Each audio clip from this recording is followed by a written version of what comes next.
This is Seven Seas Cruising Association, SSCA, Best Practices, Navigating the Intercoastal Waterway with Aquamaps. Program will start with Mr. Louis Soltero at 7 p.m. Eastern Standard Time tonight.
The program will be starting in 3 minutes at 7 o'clock.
Good evening.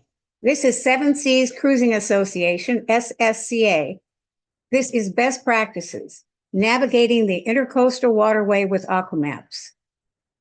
This is being presented by Louis Soltero today, starting now. Louis is a senior system engineer, and we'll be talking on next steps with communication tool sets, with the Intercoastal Waterway marine charts by using updated Aquamap applications and charts created from additions to NOAA's marine charts. He is now navigating the ICW channels with high precision.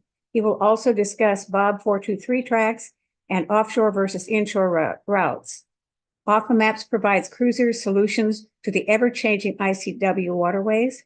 You can find Aquamaps at the link below.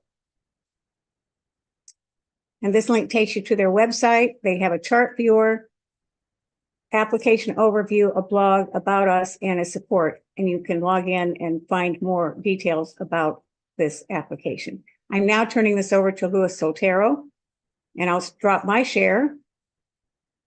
And Luis? Okay, I hope you can hear me. Yes. All right, I'll go ahead and start my presentation. Hello, everyone. My name is Luis, and I am the lead developer for the Predict Wind Data Hub.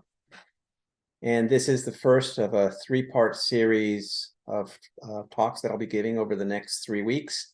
This one is on navigating the ICW safely using Aquamaps and other tools. The one next week will be on the Predict Wind Data Hub, which we will mention in this conversation, in this discussion briefly. And then the final one will be on satellite communications, specifically with Starlink and Iridium, and how to tie all this together for safe passages offshore. Yeah, so I guess the big question is, how did a guy that works for Predict Wind end up giving a talk on Aquamaps? And I will say that that's a good question.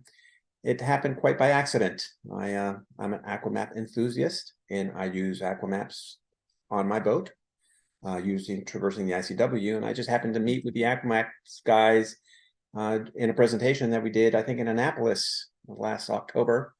And they had a very nice presentation, and we started chatting. And they're in Italy, and I'm here. And they said, "Hey, Luis, could you do us a favor and do some of these presentations here in the U.S.? It's a lot easier for you to do them here in the U.S. than it is for us to fly across the ocean to do the presentations."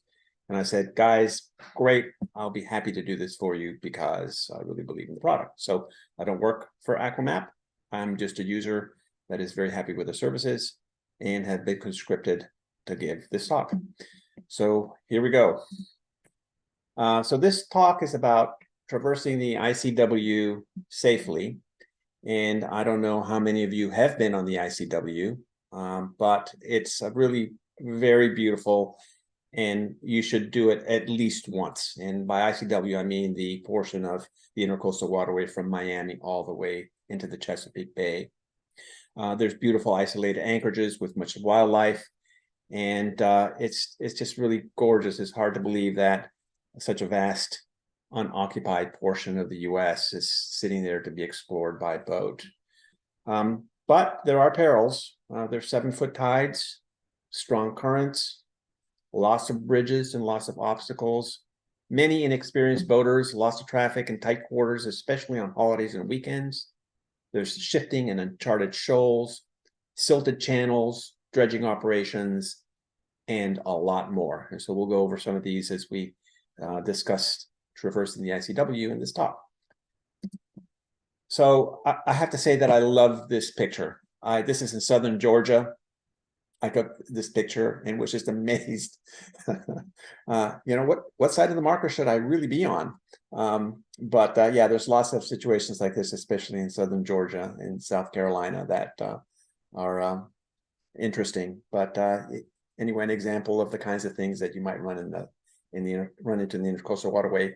And then note the tide line. I mean, that is really truly 7 feet, and so quite a large tide and quite a bit of current. All right, so I've been doing this for a long time.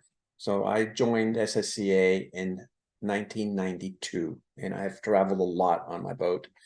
And I've done a lot of inland waterways. And so I'm just going to share some of these with you, just as comparison, to give us a kind of a understanding on how complex the ICW can be versus some other inland waterways, which you might think are really pretty extreme. So let's start. I'll go through some of these. So this is a really interesting one that we did, basically up a tributary of the Orinoco River in South America into the inland portions of Venezuela. This was done in the 90s. And of course, you probably wouldn't want to do that now. But for this trip, we really had no charts. I mean, we had hand-drawn charts that were hand-me-down by 2 or 3 generations. And we managed to find the entrance into the river and did that river trip and made it all the way to Ciudad Bolivar in the Amazon jungle. And it was pretty straightforward. As it turns out, a trip that was actually easier than going up the ICW. Another trip that we've done is in Guatemala, going up the Rio Dulce, a very common trip made by many cruisers. Once you get over the bar, it's pretty straightforward, very beautiful, but again, not a waterway that presents many troubles, as many troubles as it does, the ICW does. This is the Keyhole Loop up in starting in New York Harbor, going down the Erie Canal over into Lake Ontario, and then up into Kingston, up the Rideau Canal into Ottawa, then the Ottawa River into the St. Lawrence Riverway into Montreal, and then up this St. Lawrence Riverway up to Sorel, and then down into Lake Champlain and back down into New York. A very interesting trip, beautiful countryside. And again, I find that ICW to be a little more stressful than this particular trip.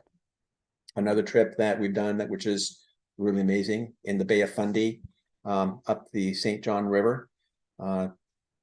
The Bay of Fundy has 35-foot tides. The St. John River, which enters into the Bay of Fundy through about a 200 meter or yard opening, is typically about 15 feet. So at low tide, you have a waterfall from the river into the Bay of Fundy. At high tide, you have a waterfall from the Bay of Fundy into the river. And so you have to time your entrance into that river very carefully. But once you're in the river, the tide is only a foot, and a very beautiful trip. Again, a fantastic trip, but compared to the ICW, I think that the ICW is a little more difficult to do. Another trip that we recently did this last summer is up the Kennebec River into Augusta, the capital of Maine. The currents are quite strong. I think we saw about 5 knots worth of current up in Augusta. But again, it's all deep water, and so very few obstacles, and again, not as stressful as the ICW. And then there's the ICW, which presents many, many challenges, which we will discuss. And of all those trips that I just mentioned, in my opinion, this is the most difficult and challenging one. So you want to be well prepared when you do this trip. So I've done the ICW personally 4 times. In 2003, we went hard aground. That's not a picture of my sailboat back in 2003, but that's what we looked like in 2003. We actually hit a bar on a falling tide, went sideways, sat there for 6 or 7 hours while we waited to float off. It was very humiliating, and it was so traumatic that I didn't go down the ICW again for 18 years. So we didn't try this again until 2003. We touched bottom in 2003. That's when we touched bottom the first time. Then we tried it again in 2020. We touched bottom. We tried it in 2021. We touched bottom. But then in 2023, just recently, we successfully traversed the ICW without touching the bottom once using Aquamaps, which makes me an expert on the ICW, and hence me giving this talk to you. And so I'll say, follow me. I'll show you where not to go. So, all right. So when you go down the east coast of the US, there's really 2 ways to do this trip.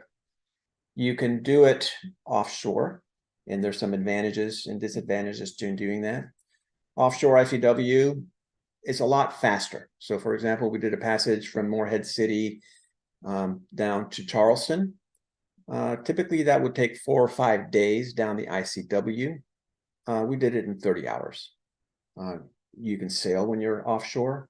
Very difficult to do when you're in the ICW. You've got the Gulf Stream, which could be a good thing or a bad thing, depending on which way you're going.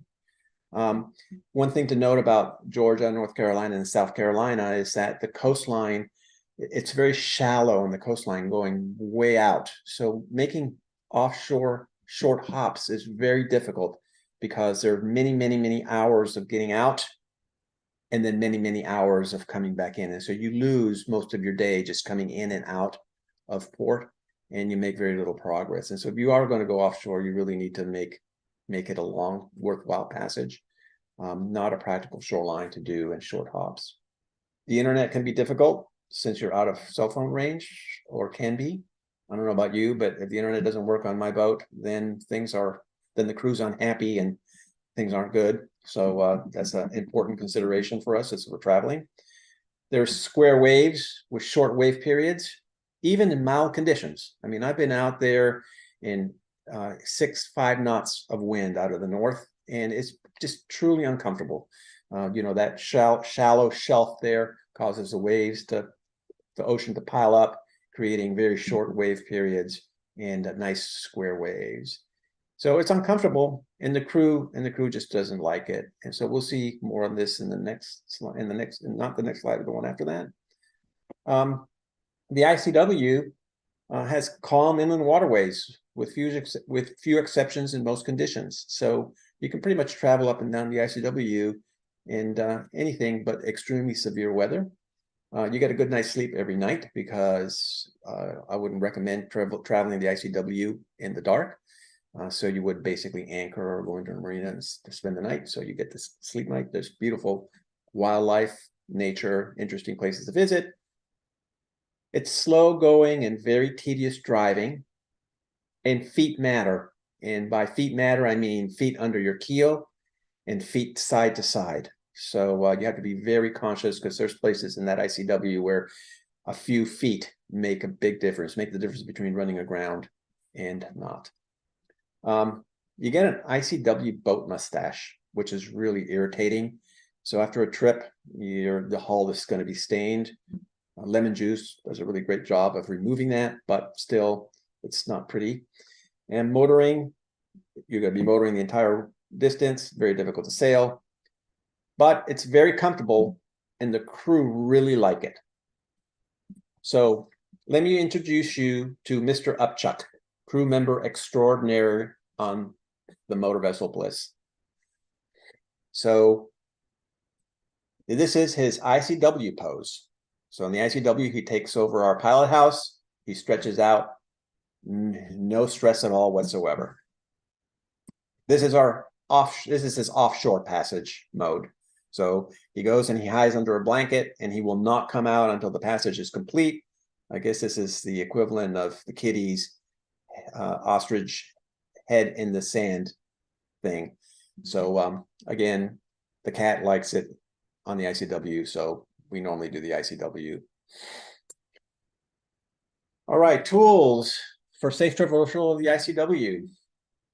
Well, you have to have up-to-date charts, obviously. You need to have a very accurate GPS. Feet really matter in the ICW, as I mentioned before. You need to familiarize yourself with Bob 423 tracks. We will talk more about that shortly.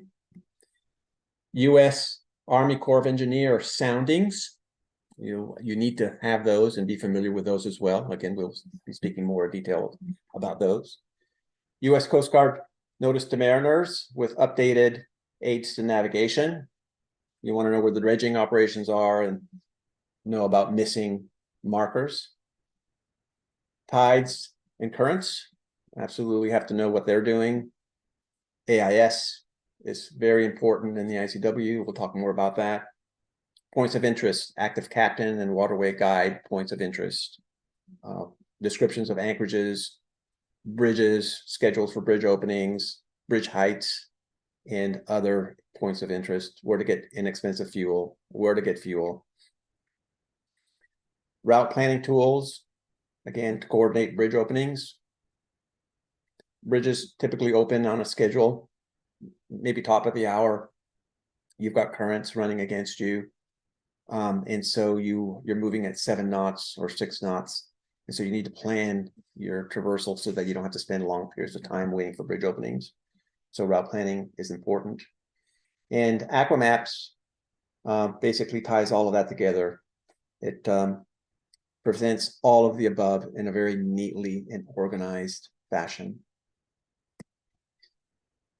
So Aquamap requirements. Aquamap is an app.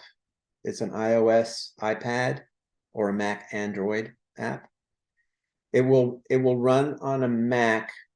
So if you have to have one of those new Macs with an M1, M2, or M3 processor in them, I have an M1 laptop, which I'm using for this demonstration. And hopefully later on, I'll give you a live presentation or live demonstration on Aquamaps and how to use it on the Mac. But anyway, so it'll only run on these platforms. It will not run on Windows. The purchase, you need to purchase it. It's quite inexpensive. It's $14.99 a year for the product itself, and then again $15 or $14.99 for the U.S. and Canadian charts. I'm not sure what the Bahamas charts cost, but again, they're not very expensive. So $30 a year, $30 a year to get you everything you need as far as charts and the software. And I believe there's an SSCA discount for Aquamaps. Joan can give you more details on this. So here's what it looks like. Basically, this is it running on an iPad. Now you have your chart, just like a typical navigation program. You've got your wind instrumentation, depth, AIS targets, and so forth, all running within the app. And we'll go over more of these in a minute. There is a little icon on the very bottom of the bottom in the right corner, which has got a little gear on it. That's the settings. And if you push on that, you get the pane that you see on the right. And you'll want to set some of those settings up as we discuss here in the next slide. So here's a quick start guide for getting Aquamaps going. You want to enter your boat information under My Boat.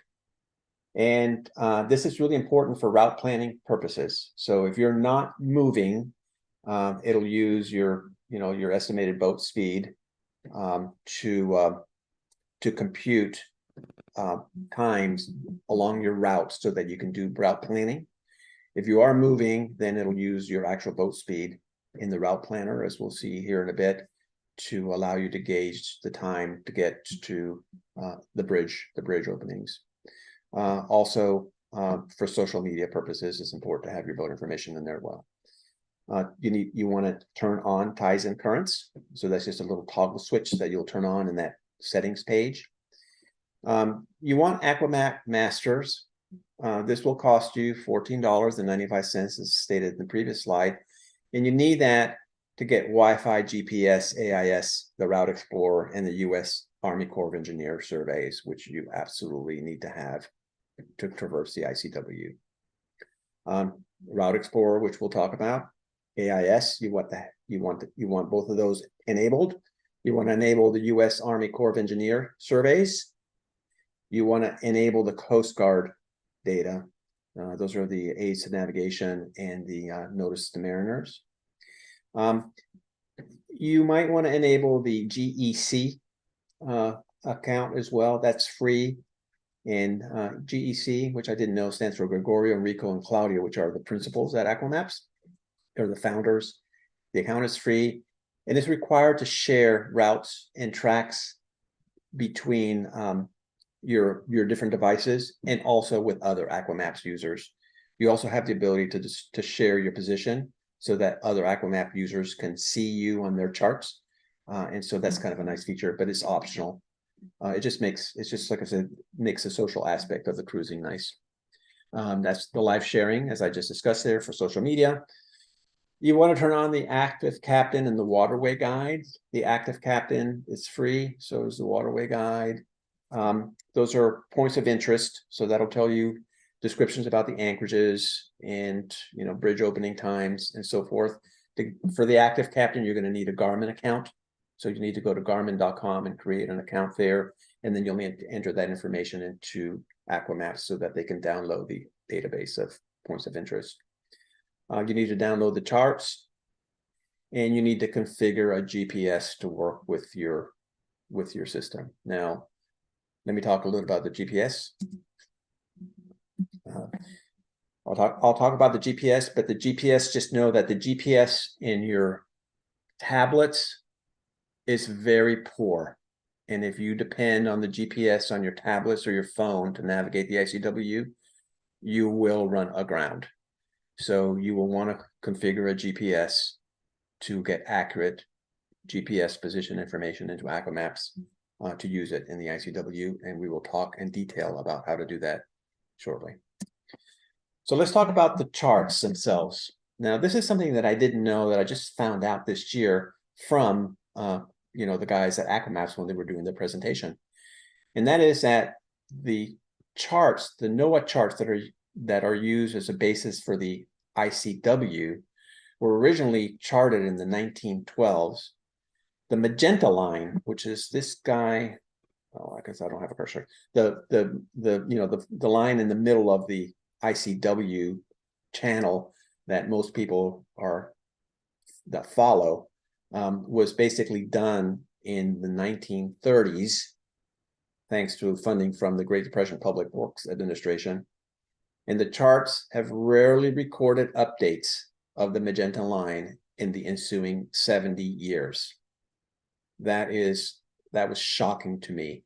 So basically, NOAA surveys offshore waters. They don't do inland waters. Inland waters are surveyed by the U.S. Army Corps of Engineers. And so the charts that you're using, which are the ones that are based in the avionics charts, for example, the ones from NOAA are all basically based on old surveys. And this is an example of one of the charts in southern Georgia. And you'll notice that the ICW magenta line is going right next to a captain point of interest saying shoaling here, stay to the red side of the channel.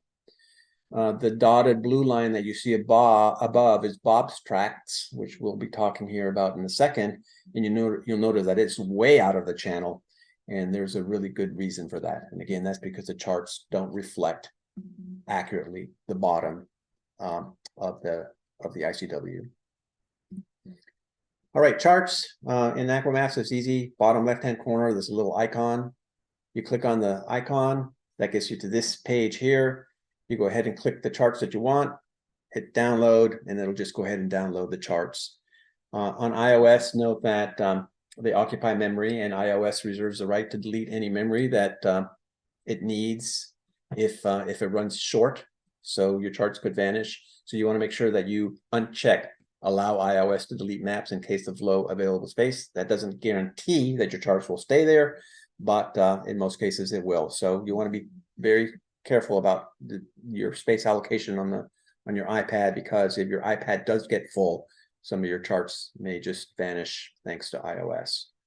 And then, of course, you can control the updates. If you've got good Wi-Fi connectivity, then you can tell Aquamaps to automatically update, the U.S. Coast Guard active captain waypoints, waterway guides, and other information, as well as the charts automatically. So typically, we have that done when we're connected to the Wi-Fi, and we update the map data manually, just because of the charts are usually fairly large. All right, so let's talk about the GPS. As I said, feet matter in the ICW. The GPS on mobile devices are notoriously poor. Feet matter in the ICW. I can't emphasize that enough. Having a good GPS is absolutely critical. It's best to use the boat's instrumentation for navigation. I mean, your boat has probably an external GPS antenna connected to an NMEA 2000 network. It's used by your MFDs. It's your main navigation GPS. You should use that for navigating with Aquamaps. To do that, you'll need an NMEA 2000 and NMEA 183 converter. That will convert any instrumentation data that you've got on your NMEA 2000 network and transmit it over Wi-Fi to Aquamaps, so that you can use your ship's GPS and other instrumentation while navigating with your iPad. or your Mac or your Android tablet. There are several N2K NMEA 183 gateways out there, but I recommend the one from Predict Wind since I'm the team leader, and that's the one that I use, and that's the one that I know best, and I know that works really well. And so that's the one that I'm going to recommend to you, and we will go over that here in the next slide. And the data hub comes pre-configured with N2K to 183 converter. Aquamaps has a preset for it. Yeah, so a data hub costs $293, $299, and the converter is free. All right, so just a little bit about the data hub by Predict Wind. It's a small appliance that connects vessels NMEA instrumentation to the internet cloud, enabling delivery of custom vessel-specific services. And next week, next Thursday at this time, I will be doing a full presentation on all the services that Predict Wind offers that are based on the data hub. For purposes of this discussion, I'm only going to focus on the ones that Aquamaps uses. And so those include the NMEA 2000, NMEA 183 broadcast via Wi-Fi of the vessel's GPS and instrumentation to be displayed on Aquamaps. So that's absolutely critical. Just a little side note here. Back when I was developing the data hub back in 2020, I had a friend who went from Naples all the way to the Chesapeake Bay on his small trawler using Aquamaps for all the reasons we'll be discussing. And he kept on running aground. And that's because he was using his GPS on his iPad. He went aground 3 times on the way up on the ICW. And so Herman called me on the phone and said, "Hey, Lewis, this is a problem. Can you help me with this?" And I said, "Sure. We can implement an NMEA 2000 to NMEA 183 converter for the data hub," which we did. That's how that product came to be. And on the way, so he got to test it when he was in Chesapeake Bay. And on the way back from the Chesapeake Bay back to Naples, he didn't touch the ground once. So that's how that came to be. VHF over AIS broadcast via Wi-Fi Ethernet. So your AIS receiver will put AIS data onto the N2K bus, which will be picked up by the data hub and retransmitted via Wi-Fi, so that AIS targets that are being received by your VHF AIS receiver can be displayed in Aquamaps. Typically, the range is 2 to 5 miles for that, especially for Class B transmitters. The data hub also does something called vessel AIS broadcasts to internet, which means that it will take your AIS information that is being transmitted to Aquamaps, and it'll transmit it to the internet so that it'll show up in marine traffic and other AIS aggregators, basically making you a mobile AIS station. So that is free. That doesn't cost anything. It's a really nice public service. It allows your boat to transmit the position, the AIS position of all the boats that are around you. And we will talk more about that next week. But again, just a nice public service that you can enable. Over the Horizon AIS is a new service that we've just released. It downloads AIS targets over the internet and broadcasts them to your NMEA 2000 network and also via Wi-Fi and Ethernet over the NMEA 183 network. So it allows you to extend your AIS range much, much further than 2 to 5 miles, as we will see here in a minute. Aquamaps can also control the autopilot through the data hub. So you can just create a route and then tell Aquamaps to follow that route. Aquamap will send the commands to the data hub, and the data hub will send routing commands to the autopilot, which will allow you to drive the boat, which will allow the hub to drive the boat. Really nice, since you don't have to actually hand steer. You can just basically plot your route along bob tracks and then have the autopilot just follow that. So those are all the nice features that the data hub has that work with Aquamaps.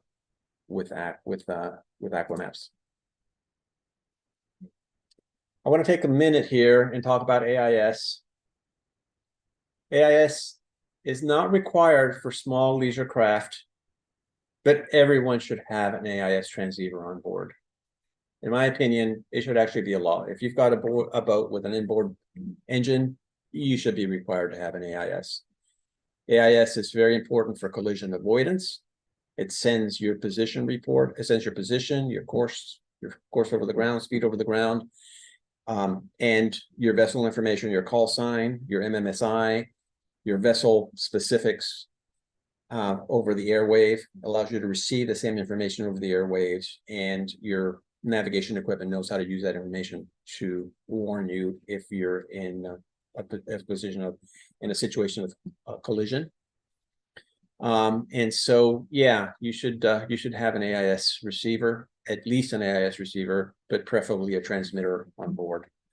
So it allows one to identify fast approaching vessels. So when you're running the ICW at 7 knots, like we do, often you'll have a sports fishing boat or a fast big boat come up on your stern, throwing a big wake. Typically, I see them on AIS. I know their name. I can call them on the radio and tell them to slow down, and that we will stop and let them pass slowly, and that minimum wake would be appreciated. If you don't do that, often they'll just zoom by you at 20 knots, throwing a tidal wave that will capsize your boat. So again, a practical use of AIS. Again, every boat should have AIS on board. And so this is an Aquamap display showing you what that looks like. And so we've got AIS turned on. You can click on the square button that says AIS on the left-hand side of the screen. That'll pop up the pane on the right-hand side, which has a list of all the vessels that have been received by your receiver and are seen by Aquamaps. The circles, the gray circles, are boats that are anchored or moored and not moving. The triangles are usually boats that are underway. And if you click on one of the boats, it will give you specific information about the boat. And hopefully I'll give you a live demonstration of that here shortly. Again, the range of AIS coming in over the airwaves is typically 2 to 5 miles. So I want to expose you to something called over the horizon AIS. So you can imagine that if you're moving at 7 knots down the ICW and you've got a sports fisherman with a Class B transmitter moving towards you at 20 knots, and you only have 2 miles of range, then you don't have much warning before that big boat turns the corner and comes at you throwing a tidal wave. So it's so AIS is wonderful, but again, the distance is quite limited. The hub has access to the entire universe of AIS targets worldwide. That's AIS targets that are received by shore stations that are receiving AIS and transmitting them to the internet, by mobile stations, those are vessels that are acquiring AIS and transmitting those back to the internet, and by satellite communication. So satellites can receive AIS and then transmit those back to aggregators that aggregate this information. And so there are over 38 million vessels at any time that the data hub has access to. And so what it can do is it can use your AIS, it can use your internet connection on your boat to download vessel positions, AIS positions near you. You get to specify whether you want 25, 50, 75, out to 300 nautical miles. And then it'll display that in Aquamaps or your MFD navigation equipment, your Garmin or your Marine, just as if they were regular AIS targets. So this is my friend Bob Etter, who's in Stamford, Connecticut. And so he's got his setup. Well, this one is set up to 25 nautical miles, but we'll see here again in a minute when I do the live demonstration that we can see vessels in New York Harbor. Down here, there's a vessel called Seize the Day that is in East Channel. If you click on that, you see that that's 24 nautical miles away from where Bob is, which is in Stamford, Connecticut. So again, it looks just like regular AIS, except that the distance is the range is much longer than it is for regular AIS. All right, so now I'm going to do something that kind of worries me a little bit, which is to give a live demonstration of AIS. All right, so right now I'm running Aquamaps on my Mac, and I'm actually connected to Bob Etter's boat in Stamford, Connecticut. He's got a hub that is on his boat that is connected to the internet via Starlink, and he's enabled a feature on the hub called remote access, which allows me to see his NMEA 183 feed. And so although I'm sitting here in Tennessee in the basement of my house, I'm running Aquamaps on my Mac connected to his boat and seeing live data from his boat. And so on the left-hand side, you'll see heading. You'll see his apparent wind, his apparent wind direction and angle. So there's very little wind, only 1.7 knots, and the depth at the slip of his marina. Over here, there's the AIS button. If I click on the AIS button, I see all these targets over here. And these are all targets, most of which have come in over the long-range internet. So I can see there's not a lot of activity happening right now in Long Island Sound. It's middle of winter, so, and it's night, so not expected. But New York Harbor, oh my gosh, all kinds of things happening in New York Harbor. And so again, here we are, here's a boat traversing the East River. And if we click on it, we can see that's Rainbow Cruise. So that's going to be a cruise boat. If we look at hit on the right-hand side, we see that it's a Class A. It's 25 nautical miles away, and it's moving at 11 knots. I know for fact, I know that this was received over the internet because the call sign for all vessels that are received over the internet is set to Data Hub. So that's an example of a target that was received via the long range over horizon AIS. And again, tons of targets here in New York Harbor, since Bob has his range set to 50 nautical miles. Now, if I come over here and I do a sort by, oops, let me just get back to my AIS. If I do a sort by distance, there's a boat that is upgrade. That's this vessel. No, that was also received over the internet. Yeah, typically you have the regular call sign if they're received over the airwaves. So, but again, there's no difference between.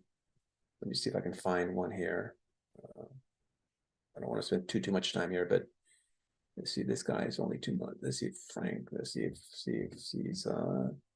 Yeah, again, all of these targets. So again, Bob's AIS receiver is either turned off or these vessels are just out of range and he's not receiving them. So again, over the horizon, AIS comes in handy. So I just wanted to make you guys aware of this feature of the Data Hub. And it's extremely valuable when you're traveling up and down the East Coast or anywhere. All right, so back to our presentation. Yeah, the setup for the AIS on the Data Hub is extremely simple. You go to settings, go to Wi-Fi connections, and just select Predict Wind Data Hub. Let me just do that. Since I've got one sitting here, I can go here. I can click on the settings icon, which is on the bottom right-hand corner, the little gear in the bottom right-hand corner, or I can actually click on any of these instruments here, and that will get me to the Wi-Fi settings. So that's a shortcut to the Wi-Fi settings. But if I come down here and click on the little gear, slowly, there we go. I get the settings, and if I come here to Wi-Fi settings, I can click on Wi-Fi settings, and I see that I've got an active receiving GPS. I can come here and actually edit one of these, and you'll notice that, oops, let me just do it this way. I can click on plus, and there should be there's a pre-select here, and you'll see that there's a Predict Wind Data Hub is already pre-selected. So you can just go ahead and pre-select that. I'm just going to delete that since I don't need two of them. Actually, I'll just leave it. But so there you go. So that's basically how you set up the Wi-Fi on Aquamaps. So pretty straightforward. All right, let's move on to Bob 423 long tracks. I'm not sure if you're familiar with this service, but if you If you're not, then you need to get familiarized with it. So Bob is a cruiser who's put together a social media service that does soundings for the ICW, and he's got over 20,000, I think, members to his Facebook page that contribute to this, and he keeps track of depths along the Intercoastal Waterway and creates these tracks. So these tracks are known good depths for the ICW, and they're updated very frequently. So as things change, as storms go through and shoals move around, people run aground or whatever, and they'll report that, and then Bob will update the tracks appropriately. So if you have a recent set of Bob tracks, then and you follow them, chances are that you will not run into any kinds of problems on the ICW. The tracks can be downloaded and installed into Aquamaps, and I will show you how to do that. Again, you need to update them frequently. The charts can also be transmitted to your chart plotter. They can be put on your Garmin or your Navionics.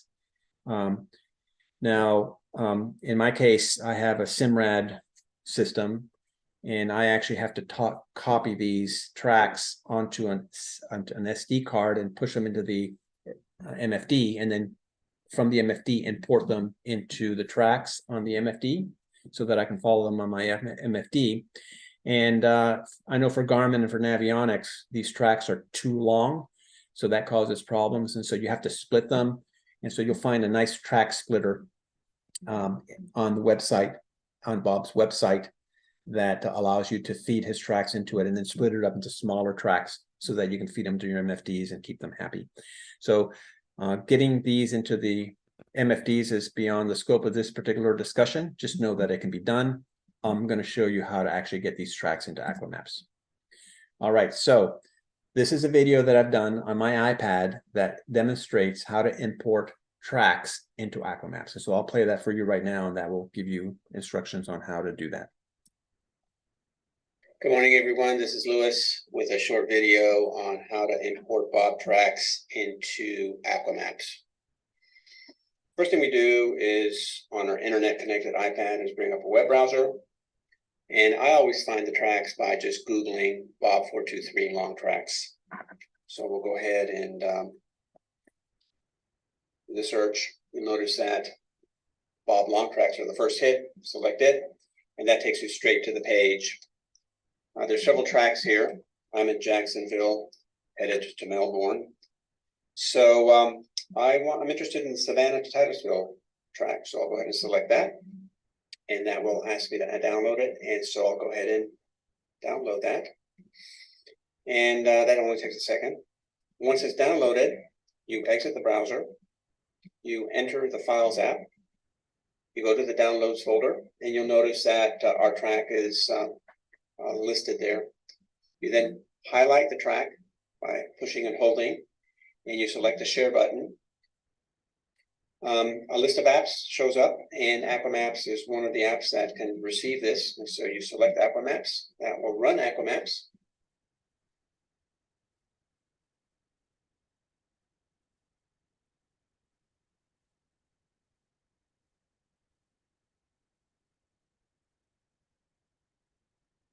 And then it'll ask us if we want to import it. We select yes. And there's our track. So there's my current location in St. Augustine. The track shows up. This is plotted blue line. I can go ahead. I notice that this is headed towards Savannah. I can highlight the blue line. I can select that. The little icon on the bottom right-hand corner with the circle arrows allows me to reverse the track. So we want to reverse. So now you notice that the arrows are pointing towards Titusville. And I can hit the play button to activate the route. And that's all there's to it. We are now traversing our way down that route with all the goodies that Aquamaps provide us as far as route planning and so forth. That's it. Thanks. Oops. Okay, so so let's talk about, so that was Bob tracks. And again, if you follow Bob tracks, you'll probably stay out of trouble. So I recommend that you investigate that and explore that option and read his website and download those tracks onto your nav apps. Okay, U.S. Army Corps of Engineers surveys. So as I mentioned before, NOAA surveys offshore waters, coastal and offshore waters, oceans. The U.S. Army Corps of Engineers is responsible for actually doing the surveys of all the inland waters, and they do them very often. All right, so there you are. There are more than 90,000 U.S. Army Corps of Engineers surveys integrated into and updated every week that can be overlaid on your nautical charts to show you the best route in complex areas. So you'll see the U.S. Army Corps of Engineer boats up and down the ICW all the time. I mean, they're forever surveying the ICW, and so you want to use those charts to get the latest depth information on the ICW. So it's performed frequently, especially in those areas where the bottom changes frequently due to the weather or some river estuaries. U.S. Army Corps of Engineers performs the depth surveys and publishes as soon as possible to inform about status of, and I can't read that because I've got a bar over that. But anyway, all right. So let's take a look at an example. So on the right, you see the NOAA chart overlaid with the U.S. Army Corps of Engineers survey. On the left, you see basically the avionics charts without the surveys. So you'll notice that Bob tracks nicely skirts that area that is very shallow. And you'll also notice that there's active captain points of interests in that region saying there is shoaling there, and you should be very cautious. Again, it's pretty obvious by looking at the U.S. Army Corps of Engineers charts what is happening there and why Bob suggests that you skirt that entire area and not follow the NOAA charts. So a pretty dramatic example of use of the Army Corps of Engineers charts.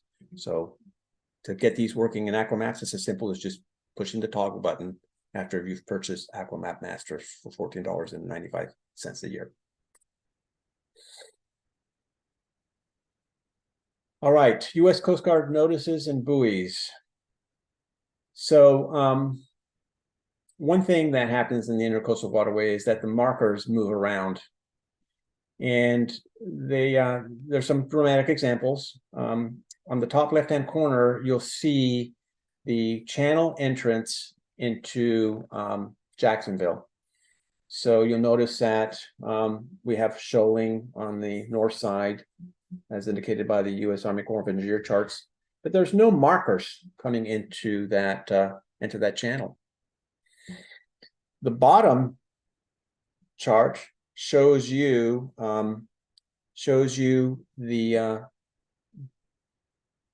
aids to navigation that were downloaded from the U.S. Coast Guard website and then displayed and overlaid on the charts in Aquamaps. And you'll notice that those particular markers have a small U.S. Coast Guard flag under them. And those are, so they're updated very, very frequently. And so you'll get accurate descriptions of where the aids to navigations are on your charts by doing this. And so again, very valuable and a nice extreme example of this in this channel entrance. Also, notice to mariners, very important. They're published by the U.S. Coast Guard, and they give you information such as dredging operations or other information. The problem with them typically is that you have to go to their website, you have to download them. It's hard to find information about your specific region because the information is so voluminous. And so Aquamaps has done a very nice job of geo-referencing those notice to mariners. And so if you just click anywhere on the Aquamap chart, you get a little pop-up. And if in that pop-up, you see a U.S. Coast Guard flag on the right-hand side, that means that for that particular region, there is a notice to mariners. And if you just hit the flag, just tap on the flag, the notice to mariners will show up on the right-hand side again. So here's one for the Straits of St. Augustine, hazard of navigation, which is basically close by since we're in Jacksonville headed headed to St. Augustine in this particular example. So again, notice the mariners are made very easy to access using Aquamaps. All right, route planning. This is a really big feature about Aquamaps, and I've created another video for you, which I'll play now, which basically goes over this feature and how to use it. So here we go. Hello, this is Lewis with a video on demonstrating some of the route and planning features in Aquamaps. Let's start with currents. So currently I have a chart of the St. Johns River in Jacksonville displayed here. And let's start with currents. If you take a look on the chart, you'll see if you've got currents enabled in your settings, currents and tides, little indicators that indicate current. That's this little guy right here. And if you click on the information, if you tap on the icon and then click on the information, it'll give you information on the flood, the ebb times, and the strength of the specific of the current.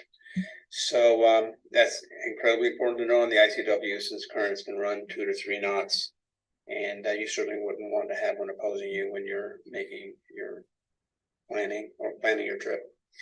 So let's go back to our location, which is in St. Augustine. So we're here on a mooring in St. Augustine. There's also the ability to get tides as well. So you may not always get current, but you'll get tide stations everywhere. And the tide icon, if you click on it and then on the information, it'll give you again times for max and high tide, low tide, and whether you're increasing or decreasing. So that gives you some indication as to what the tides are, so that you can plan on the slack tide in order to enter the marina, for example. All right, so let's go on a route. Let's make a trip. So there's two. You can actually do routes on tracks, or you can create a route. Since we're in the ICW, we're going to use Bob Tracks, and I've mentioned before that how to load Bob Tracks into your chart, and you notice that this chart already has the Bob Tracks on it, and it's going to Titusville. We're headed to Melbourne, so this is a good direction for us. So to activate a route or a track, you would click on the route or the track. You would click on the information icon, and you would just hit the play button, and so that basically activates the route. As soon as you do that, you'll see some new icons displayed on the top in the right-hand portion of the screen. The left-hand one is the current waypoint number that you're headed to, in this case 337, since that's the one closest to me. And then the ones on the right are points of interest that are en route. So we want to know about, warnings. We want to know about anchorages and marinas. We want to know about bridges, especially if they're opening bridges and we can't get under them. So this gives us a quick indication, given our boat speed, when we would be arriving at those locations, and what to expect in the particular route. So we can get to the route planner by clicking on the icon that indicates the waypoint that we're headed to, and that brings up this screen here, which gives me the total distance to my destination, in this case Titusville. And then there's some other icons, like, for example, what the maximum depths are in that particular route, and the Route Explorer, which is extremely useful. If you click on the little icon in the Route Explorer, it will basically give you times at arrival at the different points of interest. So you can scroll down here and estimate when you're going to be arriving at specific anchorages and locations. So for example, at 2:21, I'll be arriving at Crescent Beach Bridge, which is a opening bridge. It's only 25 feet high. I have 35 feet of air clearance required for me to get on the bridge. So I'm going to have to wait for that bridge. And so I need to know when that bridge is going to open, or how to call that bridge. And so if you click on the little icon next to that, the eye, it'll give me information about the bridge. So it's 25 feet when it's closed. And down here, it tells me that we can hail it, let's see, and specific notes about how, so no regulations, opens on demand. So we would just basically call that bridge on channel 9. I could open that bridge. So yeah, so that's kind of the route planner. Back here on these icons, you can actually click on the specific icon. So there's a hazard there. I can actually either go directly to the hazard, and that'll take me to the specific hazard on the chart, or I can go ahead and click on it and then actually just view details about that specific hazard, and it'll bring up the active captain or the waterway guide point of interest information about that specific location. As you navigate, this top little icon here, the one with the arrow on it, is interesting. If you push on it, it'll actually give you a heads-up display, which is nice when you're driving down the ICW, especially if you're driving your boat manually, stay on bob tracks. And then if you push on it again, it'll go ahead and put you back in map mode. All right, so that's it pretty much for the planning features. Until next time, this is Lewis. Enjoy. Right, okay, so there we go. So planning, those are the that's routes, creating routes, and all right. Let's see. Oh, yeah, okay, right. So that the previous one, so I just did the right. Okay, so right, so I think so summing up, the ICW is a trip worth doing. Everyone should do it at least once. Use Aquamaps and tools represented here for a safe and enjoyable and stress-free trip. Stop and smell the roses. Take your time. There is a lot to see and experience. So that's it for my presentation. So I'll pass this back over to Joan, and I'm sure there'll be questions.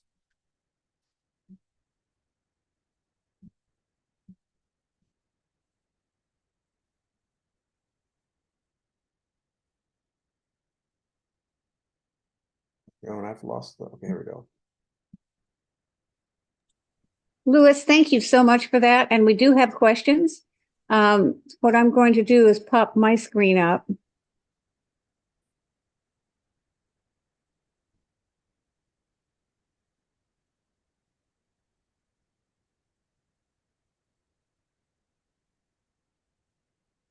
And then go to the next slide here. And we do have some questions. And I'm going to, we have someone who raised their hand. I will also allow him to talk. Don Sheldon is asking, is available for me to review a second time? And yes. And we've got some questions. Can you see the questions, Lewis? I'm looking at the chat. And the Q&A, there's a Q&A. Do you see the Q&A questions? Let's see, answer live. Could someone please go over the requirements for using Aquamaps on a computer? Does it work on a PC? The answer is no, it does not work on a PC. It will only work on a Mac with an M1, M2, or M3 processor. So an older MacBook, for example, will not work. So you have to have a Mac or you have to have an iPad, iPhone, or an Android tablet or an Android phone. So I've got a couple tablets that I use Aquamap on, and but I use my PC to view it online when I'm on the when I'm home or something, because they have a very nice chart viewer and I can manage my account that way. But off on the boat or traveling or anything, I'm using a tablet with access to a good GPS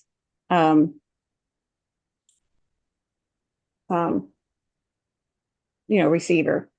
I haven't hooked it yet up to my boat GPS though, but I use a separate puck. So that was answered live. Don Shelton has asked, is this available for me to review a second time? And the answer is yes. Don, I just recognized you. You're muted. Did you want to ask a question of Lewis? No, just a lot of information. I just would like to go through it at least a second time. I'm a slow absorber. Thank you. We all are. You know, I'm an engineer. I have a patent for an internet search engine, and I struggle with Lewis. So don't feel bad, Don. No, lots of good stuff. Lots of good stuff. I really appreciate this. Thank you. Don, and for everyone, we actually have this live streaming to YouTube right now. And it will be stored on the SSCA site.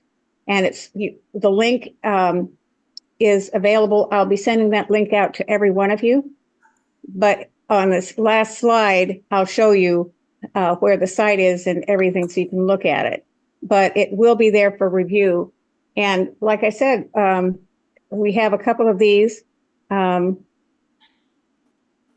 presentations coming up, so be sure to listen to them because they'll have some more details. And then, Don, thank you so much for your question.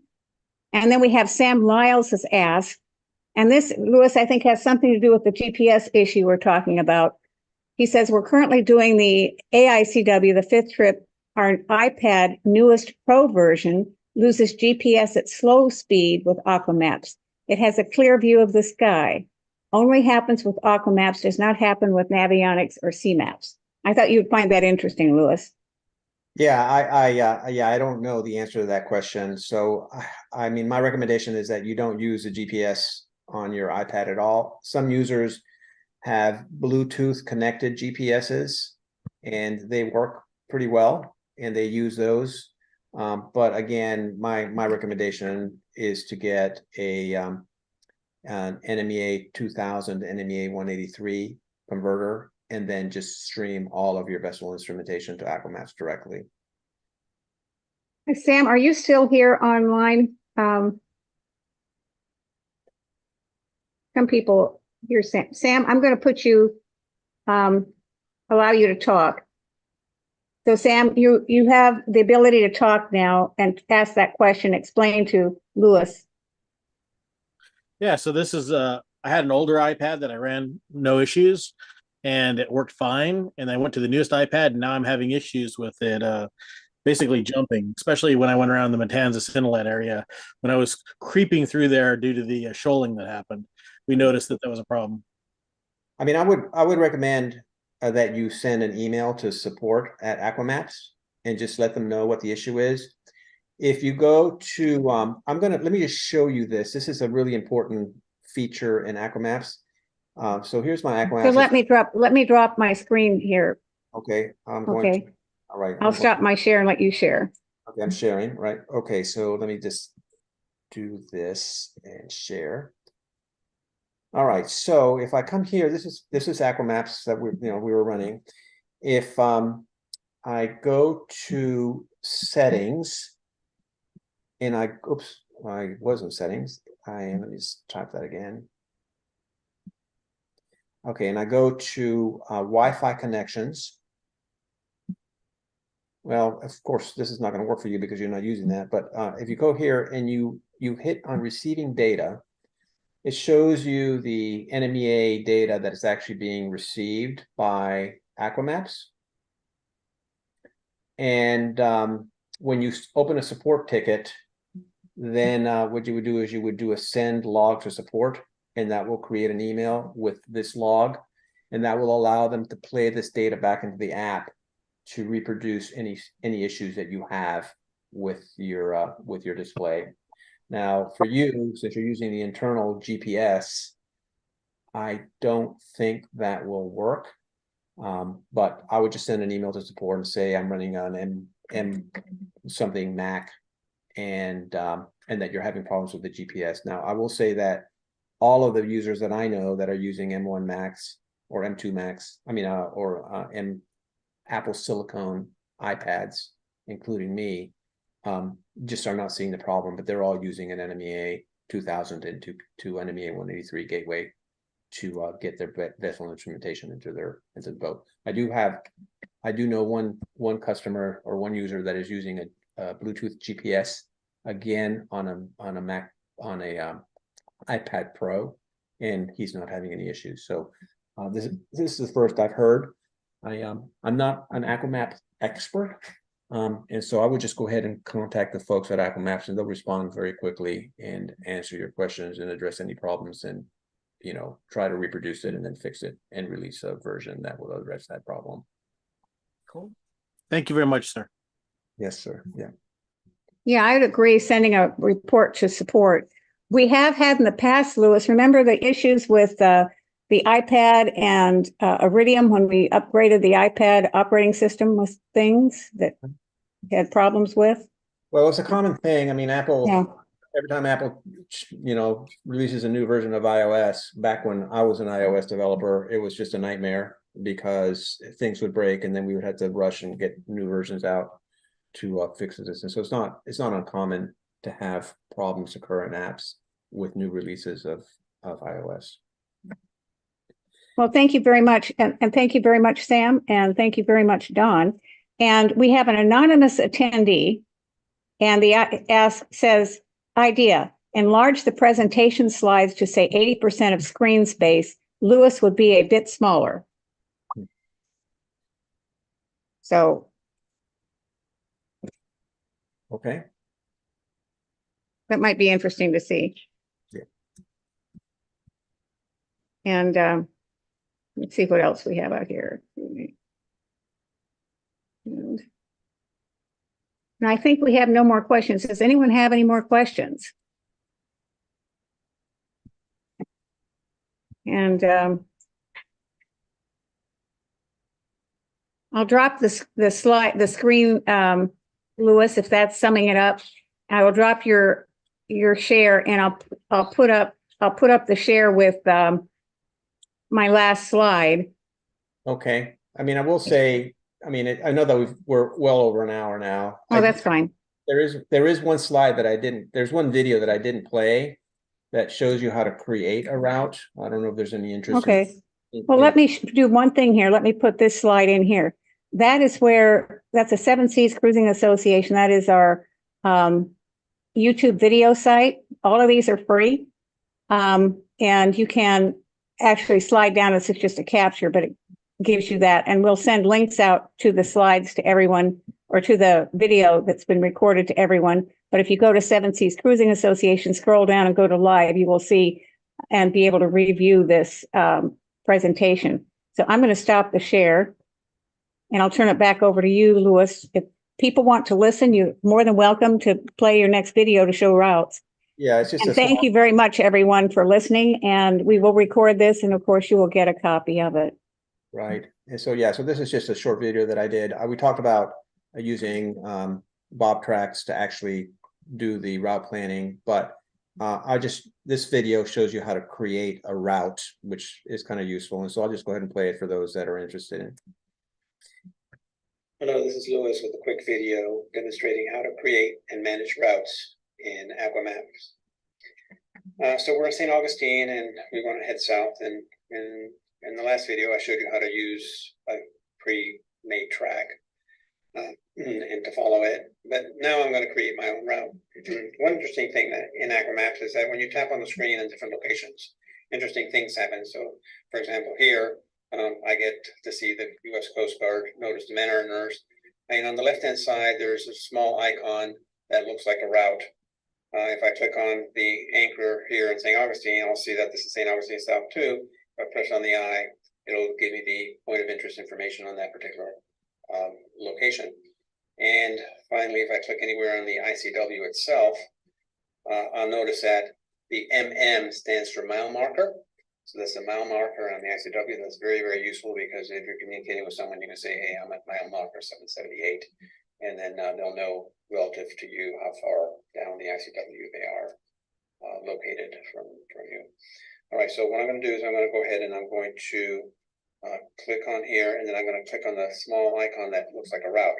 That's going to drop my initial route point, which then I can just locate where I want it. So I want to put my first route point there. And then I just click on the chart where I want my waypoints to be located. And so I can just go ahead and just click on those down, putting them right on top of Bob tracks. But I don't have to do that. And if I don't have a track, of course, I can use whatever I want to. So that's good enough for now. So I can then, so that's a 2.7 mile route. I can hit stop editing and I can save the changes. Okay, so now I have the route located at my position, and I can go ahead and activate it by just tapping on the route. That's Bob track, so I'm going to tap on the route. There's my route right there, and I can hit on the eye, And I can reverse the route, or I can activate the route, and I can go ahead and activate the route. And off we go. So like in the previous video where we were following a track, now we'll just follow the route. The icon on the top left gives me the waypoint that I'm currently going to. You notice that I can advance manually to the different waypoints by just clicking on the waypoints. The record button on the top left-hand corner will record my track if I push it, and then I'll get a track of where I've been or got my particular trip.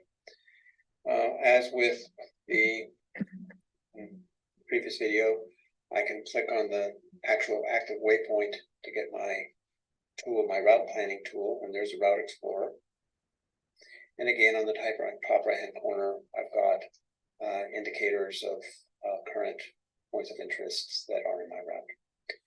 To stop the route, you can just go ahead and click the pause button on the top left-hand corner, and you're done. Or you can actually go to the route and hit the pause button on the route itself. So pretty straightforward. Now, one feature that is not currently available in the released version of Aquamaps that is coming soon is the ability to have Aquamaps control your autopilot.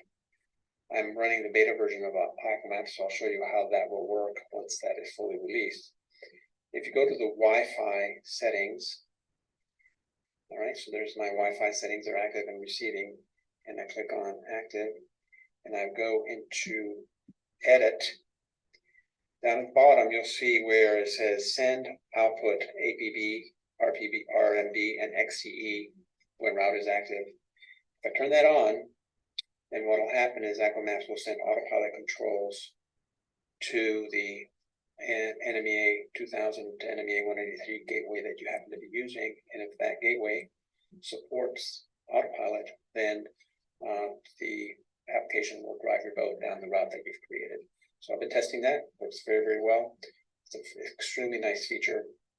So I look forward to sharing that with you in the future. Anyway, that's all I have for now. Thank you, and until next time, this is Lewis. All right, so that's it. That's it for my presentation. Unless there's any other questions, I will sign off, and I will see you again next Thursday when we will have a discussion on Predict Wind services and more Data Hub. This is Lewis wishing all of you a good night, and until next time. Here. Lewis, thank you so much. A lot of material. Michelle, thanks you very much for a great presentation. She's going to be using these ideas on the ICW. I'm going to be using the Aquamaps, but we don't fit in the ICW. So we will be offshore, but still using, when we go into harbors, use Aquamaps. I've also just seen the release for some of the areas in the Caribbean that for Dominican Republic, for Samana with Aquamaps, which is really nice to see. They're working very hard as they're expanding and getting more materials. But the data that they've integrated for the US charts and the partnership they have with NOAA to update the NOAA charts with the information from Aquamaps users is totally unique and a wonderful new partnership that we've been helping grow since, I think it was about, what, 2020 was it, or 2021, with Bob 423 and with Aquamaps together and Waterway Guide. So I'm really proud of that, and I'll be talking to you guys next week, or I'll be your host next week, Lewis, again, and for the rest, for your other presentations as well. Thank everyone tonight. Thank you very much. There will be a recording link sent to you as soon as it gets processed, and I can grab it and send it out. But thank you all very much. And Lewis, good